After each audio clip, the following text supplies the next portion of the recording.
اے لوگو، تمہیں فنا نے کھال کے اندر نابود کر دیا ہے۔ دوست کی آواز پر عدم سے واپس آ جاؤ۔ اگر تو شکر کی وجہ سے میٹھا ہے تو ہو سکتا ہے کہ وہ شکر کبھی تجھ سے غائب ہو جائے۔ جب وفا کی تاثیر سے تو خود شکر بن جائے تو شکر مٹھاس سے کب جدا ہوتی ہے۔ جو بے وفا ہے وہ خالص زہر ہے۔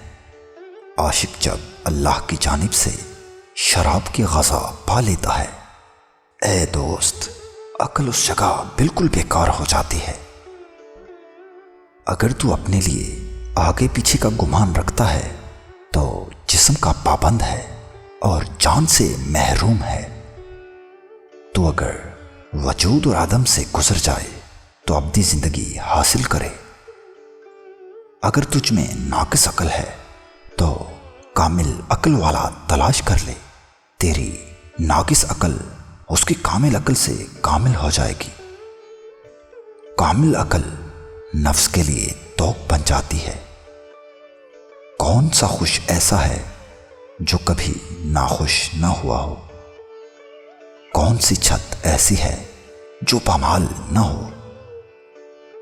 جس کا خدا سے کاروبار ہوتا ہے وہ دنیا کے کام کا نہیں رہتا، مگر خدا کے ہاں باریاب ہوتا ہے۔ تم اندھوں کے حلقے میں کیوں ہو؟ کسی صاحب بصیرت کو درمیان میں لاؤ۔ اس کا دامن پکڑ جس نے تجھے لاٹھی دی جب تو اندھا تھا۔ جب تک تو خودی کے چکر کے ساتھ طواف کرتا ہے، مرتد ہے۔ جب خانہ کعبہ میں آیا تب بھی خود ہی میں آیا۔ اے مخاطب، تیری خبریں خبر دینے والی سے غیر متعلق ہیں۔ تیری توبہ تیرے گناہ سے بدتر ہے۔ اے گزشتہ حالت سے توبہ کرنے والے، بتا تو اس جھوٹی توبہ سے کب توبہ کرے گا؟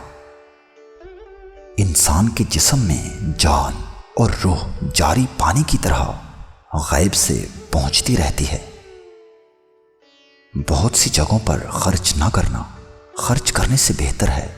جیسا کہ کافروں کا ایک گروہ اس لیے اونٹوں کی قربانی کرتا تھا تاکہ ان کی تلواریں محمد مصطفیٰ صلی اللہ علیہ وآلہ وسلم پر غالب آ جائیں۔